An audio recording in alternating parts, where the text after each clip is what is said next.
Shalom, bien-aimés dans le Seigneur, grande est notre joie de nous retrouver au pied du Grand Roi pour notre méditation du jour. Nous sommes le samedi 14 septembre 2024 et nous vous saluons au nom de notre Seigneur et Sauveur Jésus-Christ. Pour notre méditation de ce jour, nous allons lire un texte dans les psaumes. Psaume 27, verset 14, dans la version Louis II, il est écrit « Espère en l'Éternel, fortifie-toi et que ton cœur s'affermisse. Espère en l'Éternel. » Dans Parole de vie 2017, il est écrit « Compte sur le Seigneur, sois fort, reprends courage, compte sur le Seigneur. » Trois principes de victoire. Trois principes de victoire, tel est le thème de notre méditation de ce samedi 14 septembre 2024. Bien-aimés dans le Seigneur, les différentes difficultés de la vie finissent par changer souvent négativement l'être humain. Nous devenons parfois colériques, aigris, moroses, plaintifs, défaitistes, etc. En quelque sorte, nous sommes découragés ou dégoûtés de la vie et fâchés contre le monde. Certains se relèvent, d'autres se découragent, abandonnent ou alors sortent même du droit chemin. Le texte de ce jour reconnaît implicitement qu'il y a des problèmes qui peuvent nous frustrer et nous décourager. Cependant, Dieu nous appelle à l'espérance et pas n'importe quelle espérance. Notre espérance doit être placée en Dieu, en l'Éternel lui-même. Ainsi, nous devons devenir forts pour vivre dans ce monde et après chaque défaite ou échec, nous devons reprendre courage auprès du Seigneur pour continuer notre marche en comptant sur Dieu et sur la force qu'il a placée en nous. Voyons trois principes de victoire à travers ce texte. Premier principe, se fortifier, donc devenir fort. 2 Timothée, chapitre 2, verset 1er nous dit « Toi donc, mon enfant, fortifie-toi dans la grâce qui est en Jésus-Christ. » Nous vivons dans un monde de concurrence et de combat qui ne fait de cadeau à personne. D'où l'ordre donné par Dieu dans le psaume 68, verset 29, « Ton Dieu ordonne que tu sois puissant. » Nous ne devons pas nous lamenter, nous ne devons pas murmurer, mais nous devons devenir forts. Cette force concerne toutes les trois parties de notre être. Fort, nous devons devenir forts physiquement et matériellement, bonne santé physique, bonne santé financière, sociale. Nous devons devenir forts moralement, nous devons devenir forts spirituellement. En effet, ce monde écrase les faibles et il ne faut pas demeurer dans cette catégorie des faibles indéfiniment. Voilà pourquoi Dieu nous révèle la force spirituelle qui nous a accordée, qui met à notre disposition à travers quelques versets que nous pouvons lire. Nous allons lire 4 versets seulement. Luc 10, 19 nous dit « Voici, je vous ai donné le pouvoir. » Par de pouvoir.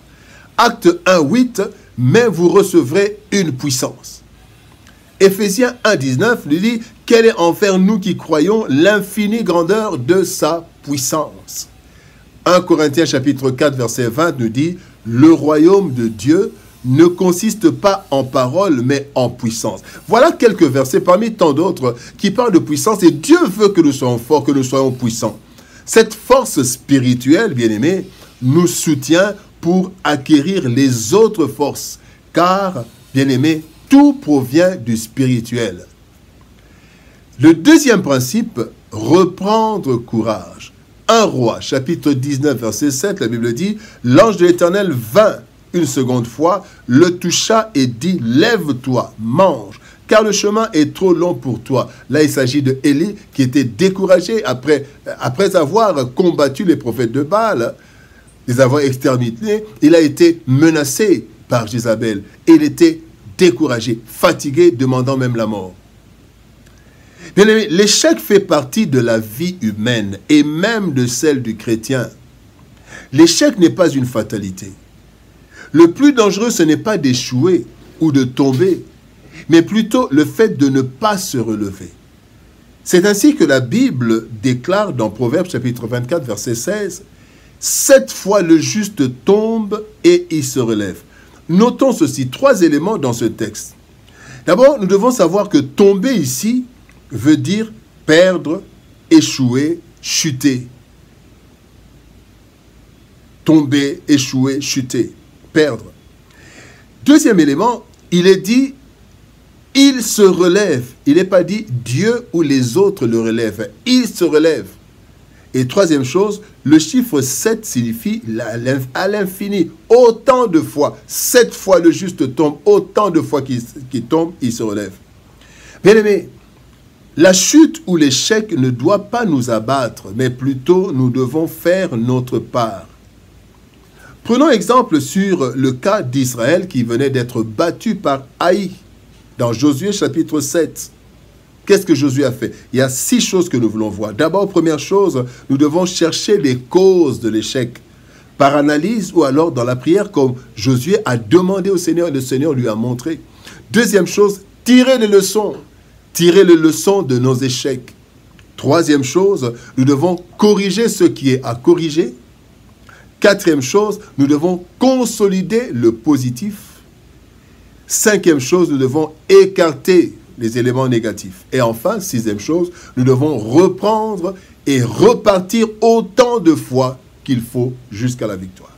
Troisième principe, espérer en l'Éternel. Juge 6, 14, la Bible dit, l'Éternel se tourna vers lui et dit, va avec cette force que tu as et délivre Israël de la main de Madian. N'est-ce pas moi qui t'envoie? N'est-ce pas moi l'Éternel, le Tout-Puissant qui t'envoie? Nous devons devenir forts. Nous devons reprendre courage après chaque échec, après chaque chute. Mais nous devons surtout savoir 2 choses, principalement. Si l'Éternel ne bâtit la maison, ceux qui la bâtissent travaillent en vain. Psaume 127, verset 1. Et sans moi, vous ne pouvez rien faire. C'est Christ qui parle dans Jean chapitre 15, verset 5. David était devenu fort au combat en luttant contre le lion et l'ours. 1 Samuel chapitre 17, verset 34 à 35. David a pris un bâton, des pierres et une fronde face à Goliath. 1 Samuel chapitre 17, verset 40. Cependant, malgré cela, David a plus compté sur l'Éternel en déclarant dans 1 Samuel 17, 45, « Tu marches contre moi avec l'épée, la lance et le javelot, et moi je marche contre toi au nom de l'Éternel des armées, du Dieu de l'armée d'Israël que tu as insulté. » En effet, David était fort, il était armé, mais il n'a pas évoqué ses armes ou bien son CV au-dessus de tout, parce que son espérance était en Dieu, et il a vaincu Goliath. Ainsi, il en sera de nous. Fortifions-nous, reprenons courage, autant de foi, mais surtout, comptons plus sur Dieu. 3 principes de victoire. Bien-aimés, le monde dans lequel nous vivons est coriace et même méchant. Mais Dieu a décidé de nous y laisser vivre pour un temps.